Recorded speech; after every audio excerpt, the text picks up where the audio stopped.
محفوظ کر لو، بے شک یہ سمجھنے کی بات ہے۔ اب اللہ کے رسول کا ارشاد ہے کہ یہ جنت کے نوجوانوں کے سردار ہیں، یہ میرے بیٹے ہیں، یہ جنت کے نوجوانوں کے سردار ہیں۔ اگر کربلا کا امتحان نہ ہو گیا تو پھر لوگ کیا کہتے ہیں؟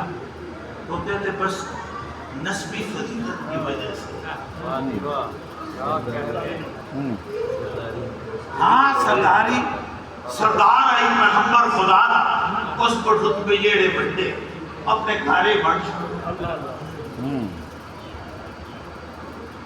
نسبی فضیلت کہتے کہ جنت کی سرداری مل گئی نسب کی وجہ سے۔ اور بعض لوگ تو پھر اور کہتے کہ بھائی گلی گلی وزن آسنا چاہے، بستر آسان چاہے،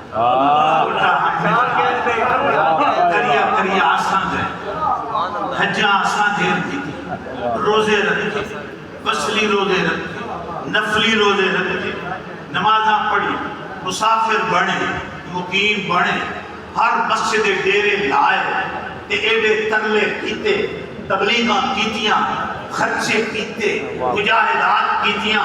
اللہ اکبر، واقعی بہت اچھے بہت اچھے، زندہ باد۔ بیٹے جی تمہارے لیے بھی یہ بات واہ بھائی واہ، کہیں نہیں سنی ہوگی، واہ سبحان آپ اللہ، سارا پاکستان پھرتے ہیں۔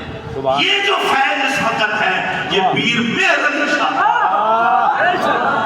واہ بھائی واہ، زندہ باد، سبحان اللہ۔ اس وقت جو بات کر رہا ہوں میں کوئی سنی سنائی بات کرنے کا آدمی نہیں، بڑی پڑھائی بات کرنے کا آدمی ہوں، واہ بھائی واہ، لیکن اس کے اندر جو مجھے نقطہ سمجھ میں آیا ہے پہنچانا چاہتا ہوں۔ یہ اگر خیال ہوتا تو کئی لوگ دعوے دار بنتے، آپ کی تو 56 سال عمر ہے، بے شک آپ نے 25 حج کی، اب جو 100 سال زندہ رہا اور اس نے ہر سال حج کیا، فرض کیا، ہر سال روزے رکھے، تو اب روزوں کی بنیاد پر تو وہ کہے گا نا روزے میرے تھے، میرے نفل نمازہ زیادہ، میری فرض نماز زیادہ، میری تلاوت زیادہ، بڑے لوگ آئیں گے۔